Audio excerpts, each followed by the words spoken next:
ආදරේ වගේම හිතන්න ඕනේ ඒ අයත් ඒගොල්ලන්ට ගොඩක් ආදරේ කියන එක. එන්නේ දැන් අපිට කැස්සක් කෙම්බිරිසාවක් හැදුනා කියන්නේ අපේ ඇඟ ගොඩක් වීක්. ඒ කියන්නේ ඉමුනිටි එක ගොඩක් අඩු වෙලා තියෙනවා.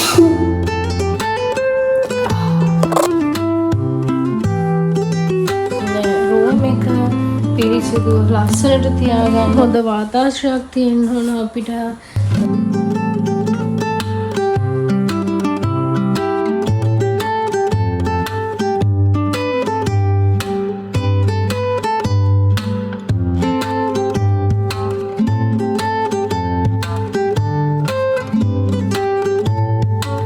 අපේ තියෙන අසනීප තත්ත්වවල් අඩු කරගන්න නම් අනිවාර්යෙන් අපි ජීවත් වෙන පරිසරයත් ගොඩාක් වෙලාවට බලපානවා.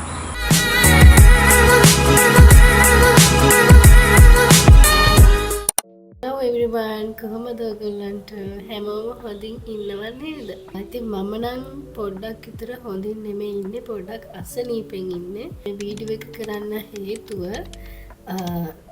විශේෂයෙන්ම මම ස්ටුඩන්ට්ස්ලාට එහෙම නැත්නම් යුනිවර්සිටිස් කොහොමත් ස්ටුඩන්ට්ස්ලා පොදුවේ ගත්තොත් ස්ටුඩන්ට්ස්ලා ඒ අය වෙනුවෙන්ම තමයි එහෙම නැත්නම් ටීනේජ්ලාට එහෙම නැත්නම් නව යෞවන වියේ පසු වෙන තරුණයන්ට තමයි මම කරන වීඩියෝ එක අද ගොඩාක් හොඳ වෙයි කියලා හිතන්නේ. අපි බලමු. මම දන්නවා මේ දවස් ටිකේ හොඳටම වහිනවා හවස් වෙද්දි සමහර තැන්වලට ගොඩක් වෙලාවට වහින එකට ඔයගොල්ලෝ ගොඩක් වෙලාවට ක්ලාස් යනවා එනවා එතකොට ලාට ගෙදර රැඳෙන්නේ නැහැ. එතකොට තෙමෙනවා ගොඩක් වෙලාවට වැස්සට. එහෙමත් එක්ක ලෙක්චර්ස් මිස් කරගන්න බැරි නිසා ක්ලාසස් වලට යනවා. ඉතින් ඒ වුණාට මට ඊයේ පෙරේදායි ඊයේ කියන්නේ දවස බදාදා අඟහරුවා ඊයේ සඳුදායි ලෙක්චර්ස් දෙකක් මට මිස් වුණා මගේ මේ අසනීප තත්ත්වය නිසා. ඉරිදට ලෙක්චර් එකක් තියෙනවා ඒකට මම යනවා. කලාවට බලන්නේ මගේ මොකක් හරි ලෙඩක් අසනීපයක් තියෙනවා නම් මම ඒක කිසිම කෙනෙක්ට බෝ වෙනවට මම කැමති නෑ. ඉතින් අපි අර තමන්ට ආදරේ වගේම අපි හිතන්න ඕනේ ඒ අයත් ඒගොල්ලන්ට ගොඩක් ආදරේ කියන එක. ඒ නිසා මම ගොඩක් වෙලාවට මගේ තියෙන අසනීප තත්ත්වවල හෙම්බිරිසාව කැස්ස වෙන්න පුළුවන්. ඒ දේවල් තව කෙනෙක්ට බෝ වෙනවට මම කොහොමත්ම කැමති නෑ. අර මගෙන් එයාට ගියේ කියන එක අහන්න මම කැමති නෑ කොයිම වෙලාවකවත්. අසනීපයක් කැස්සක් හෙම්බිරිසාවක් තියෙනවා නම් ඒක බෝ වෙන තත්ත්වයේ රෝගයක් නම් ඒක ගොඩක් වෙලාවට අනිත් අයට යන්න තියෙන ප්‍රවණතාවය ගොඩාක් අඩු කරන්න. එතකොට තමයි මෙච්චර ලෙඩ රෝග ලංකාවේ අඩු වෙන්නේ. ගොඩක් එතකොට තමයි ලංකාවේ තියෙන බෝ වෙන රෝග ගොඩක් වෙලාවට අඩු වෙන්නේ. වීඩියෝ එක කරන්නේ මම කියවනේ ගොඩක් වෙලාවට ස්ටුඩන්ට්ස්ලාට ඉගෙන ගන්න පිරිසක් වෙනුවෙන් තමයි මම ගොඩක් වෙලාවට මේ වීඩියෝ එක කරන්නේ. ගෙවල් වලින් ඈත් වෙලා හොස්ටල් වල එහෙම නැත්නම් අපාර්ට්මන්ට්ස් වල එතකොට එහෙමත් නැත්නම් සමහර වෙලාවට යාළුවෙක්ගේ ගෙදරක වෙන්න පුළුවන්. එහෙම නැත්නම් බෝඩින් හවුස් වල වෙන්න පුළුවන්. එහෙම ජීවිතේ එහෙම ලයිෆ් එකක් ගත කරන අය වෙනුවෙන් තමයි මම අද මේ වීඩියෝ එක කරන්නේ. ඒකයි මම කිව්වේ හොඳටම මට හෙම්බිරිසාව. මම ඒක බල අඩු කරගත්තේ. දැන් වෙන කෙනෙක් වගේ නෑ. ඇත්තටම බය වෙලා හොස්පිටල් ගිහිල්ලා ඇඩ්මිට් වෙලා මොන හරි එකක්.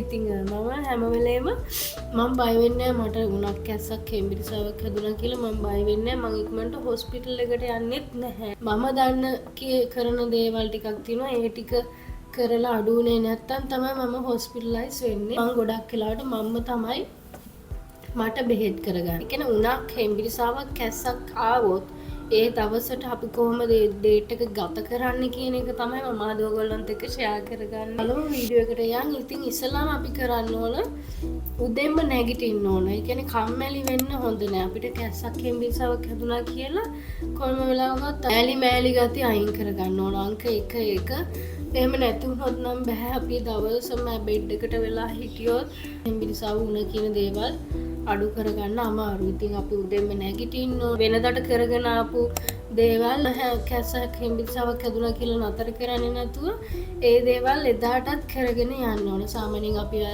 ගෑනු ළමෙක් නම් පීරියඩ්ස් හැදුනහම අපි වෙන දවස්වලට කරපු දේවල් පීරියඩ්ස් නිසා අපි නතර කරගන්නේ නැහනේ.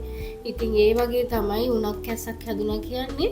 එදිනෙදා කරගෙන ආපු දේවල් ඒ වෙනුවෙන් නතර කරලා දාන්න හොඳම නැහැ. එදාටත් උදේම නැගිටලා දත් මැදලා ඊට පස්සේ වොෂ් එකක් දාගෙන උදේට බෙඩ් ටී එක අරගෙන ඊට පස්සේ බ්‍රෙක්ෆාස්ට් එක අරගෙන හැබැයි ඒ දවස්වලට මොන හරි ගොඩක් ඔයගොල්ලෝගේ ඇඟට හොඳ පෝෂ්‍යදායී ආහාර වේලක් ප්‍රෝටීන් බහුල ආහාර වේලක් වෙන්න ඕන. වෙනදට කාපු බීපු දේවල් නැතුව පොඩ්ඩක් වෙනස් ආහාර රටාවකට යන්න ඕන. ඒ දවස් දෙක තුනට දවස් දෙකෙන් තුනෙන් අඩු කරගන්න පුළුවන් උණක් කැස්සක් හිමිසාවක් කියන්නේ ලොකුවට කාලයක් ඇද ඇද යන්න ඕනේ. හැබැයි සමහර අයට තියෙනවා උණක් හිමිසාවක් ඇදුනොත් දවස් 7ක් 8ක් වගේ ඒක තියෙනවා. තියෙන මේ ඉමුනිටි එකත් එක්ක අපිට බෙහෙත් ඇබ්සර්ව් වෙන කාල පරාසයත් එක්ක ඒක ලෝන් ටර්ම් යන්න පුළුවන් කැස්සක් කියන්නේ. අඩු කරගන්න පුළුවන් අපි කරන දේවල් වලින්. අනිත් දේ තමයි අපි ජීවත් වෙන පරිසරය.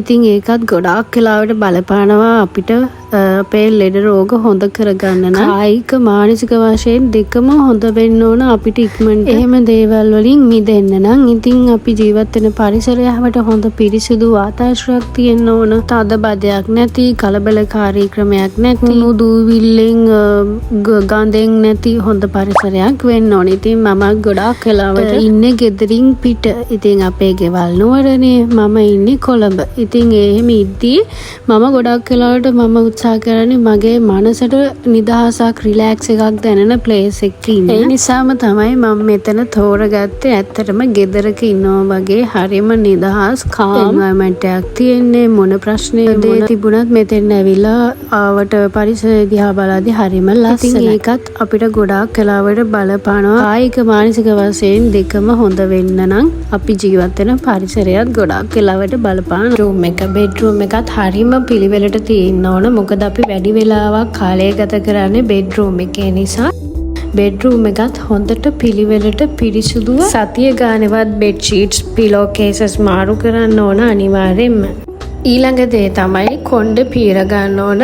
පිරිමි ළමෙක් නම් ඒගොල්ලොත් කොණ්ඩේ පීරලා තව කෙනෙක් ළඟට ගිහිල්ලා කතා කරන්න කලින් හොඳ ප්‍රියමනාප පෙනුමක් තියෙන්න ඕන. ඒ නිසා බ්‍රෂ් කරලා හොඳ පිරිසුදු ඇඳුමක් ඇඳ ගන්න ඕන. රෑ ඇඳන් හිටපු කිට් එක අඳන් ඉන්න නැතුව දවස පුරාම උදේට ඒක චේන්ජ් කරලා හොඳ ඇඳුමක් ඇඳ ගන්න ඕන. ඉතින් මේ දේවල් හෙම්බිරිසාව කැස කියලා නෙමෙයි, අපි නෝමල් එදිනෙදා ජීවිතේ කරන්න ඕන හොඳ හැබිට්ස් තමයි මේ. ඊට පස්සේ අපිට ඇඟේ පත්තේ අමාරුවල් මේ දවස්වල තියෙන නිසා හොඳ ලූස් ඇඳුමක් අඳින්න ඕන. හිරට ටයිට් එකට අඳින්නේ නැතුව. ඊට පස්සේ හොඳ ඩියුඩ්‍රන්ට් එකක්, පර්ෆියුම් එකක් වගේ එකක් යූස් කරන්න ඕන. ඉතින් දවසම අපේ සුවඳ ඒ දේවල් තියෙන්න ඕන. මොකද තව කෙනෙක් ළඟට ගිහින් කතා කරද්දී ඒක හරිම ප්‍රසන්ට් වෙන්න ඕන. ඉතින් ඒ නිසා හැමදාම වගේ උදේට කරන දේවල් අනිවාර්යයෙන්ම කරන්න අමතක කරන්න එපා.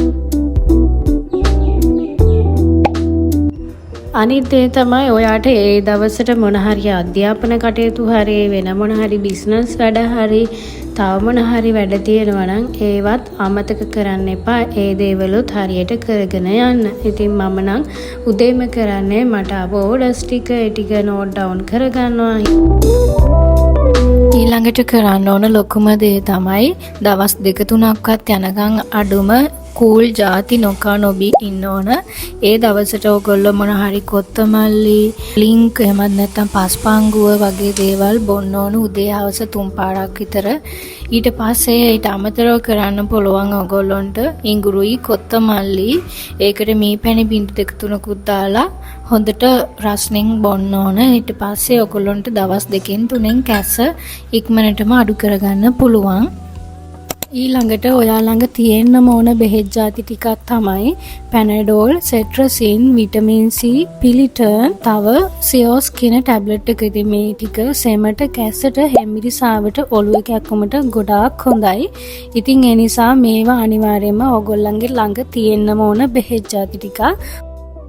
හොස්පිටල් එකට යන්න කලින් පැනඩෝල් 2ක් අනිවාර්යයෙන්ම ගන්න ඕන. ඉතින් පැය 6න් 6ට පැනඩෝල් බොනවා කියලා කිසිම ප්‍රශ්නයක් නැහැ. අනික විටමින් C අමතක නොකර ගන්න ඕන. මගේ ස්කින් කෙයා වීඩියෝ එකේදී අහලා තිබුණා කීප දෙනෙක් මේ මං යූස් කරන විටමින් C බොටල් එකේ බ්‍රෑන්ඩ් එක මොකක්ද කියලා. මේකේ බ්‍රෑන්ඩ් නේම් එකක් නෑ එහෙම දාලා නිකම්ම විටමින් C කියලා තමයි තියෙන්නේ. ඉතින් මේක මං ගත්තේ ෆාමසියෙන්. මට කැස්ස නිසාමයි ගොඩක්ම ගත්තේ. හැබැයි ඊට කලින් මම ගත්තේ අර නිකන් පැකට් එක 30ක් එන්නේ අන්න ඒක තමයි ගත්තේ. ඒකෙන් මිලිග්‍රෑම් 10 ගානේ දවසට 4ක් විතර බොනවා. ඉතින් මේකෙත් එක ටැබ්ලට් එකක් උදේට ගන්නවා එකක් හවසට ගන්නවා. කැස්ස හෙම්බිරිසාව නැත්තත් නිකන් විටමින් C එකක් බිව්වත් ප්‍රශ්නයක් වෙන්නේ නැහැ. ඕගොල්ලන්ට මතක ඇතිනේ අපි කොවිඩ් කාලයක් ගෙවලා ඉවර කරා. අන්න ඒ වගේ හිතලා Tamanට Taman අවංකවම වැඩ කරන්න ඕන කාලයක් තමයි අපිට හෙම්බිරිසාව කැස කියන්නේ ගෙදර ඉන්න අය වුණත් සමහර ගෙවල් වල චූටි බබාලා ඉන්නවා. එතකොට ගොඩක් වයසක අය ඉන්නවා. ඒගොල්ලන්ට ඉක්මනට මේ කැස හෙම්බිරිසාව කියන එක බෝ වෙන්න ගන්නවා. ඒ නිසා අපි පරිස්සම් වෙන්න ඕන. අනිත් අයත් පරිස්සම් කරන්න ඕන. ඒ නිසා Tamanට අවංක වෙලා ඕගොල්ලන්ට හදිසියෙම එළියට යන්න මොකක් හරි හදිසි තත්වයක් තියෙනවා නම් එළියට යන්නේනකොට අනිවාර්යයෙන්ම ෆේස් මාස්ක් එකක් යූස් කරන්න.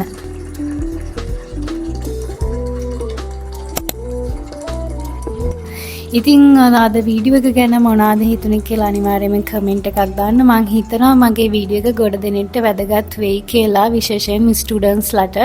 ඉතින් තවත් ලස්සන වීඩියෝ එකකින් හම්බ වෙනකන් ගිහින් එන්නම්. Thank you for watching. See you in next video. Bye. නිරෝගී ශක්තිමත් දිගු කෙස් කලඹකට ශ්වේත රූ hair oil එක විතරයි.